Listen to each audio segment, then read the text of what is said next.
Maman avait un bon manteau en laine qui avait appartenu à sa mère. Et ma grand-mère paternelle était encore en vie, mais maman lui a écrit, elle n'était pas de téléphone naturellement, maman lui a écrit pour demander si elle voulait venir, si elle avait besoin du manteau.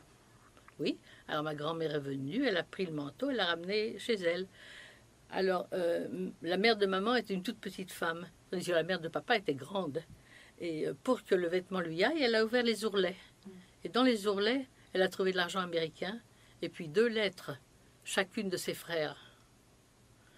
Alors tout de suite, ma grand-mère est revenue nous apporter tout ça. Et maman a écrit maintenant qu'elle avait les adresses. Elle savait qu'on vivait en Amérique. Mais en France, l'Amérique, c'est du pôle Nord au pôle Sud. Hein. Oui. Tout est Amérique. Alors, donc, elle a vu comme ça que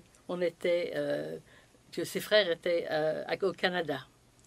Et puis, alors, on a réussi naturellement à avoir on est allé chez le consulat canadien, et pour avoir des papiers, visa et tout, pour pouvoir émigrer ici.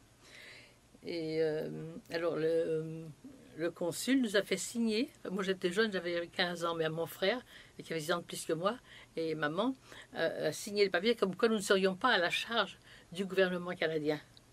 On vient ici, mais personne, on n'a pas besoin du gouvernement pour nous aider à vivre.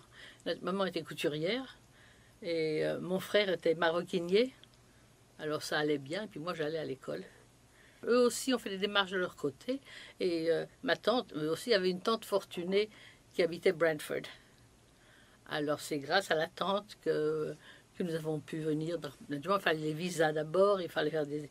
Mais nous sommes venus par avion, et c'est la tante avec les 2 oncles qui ont payé tout ça.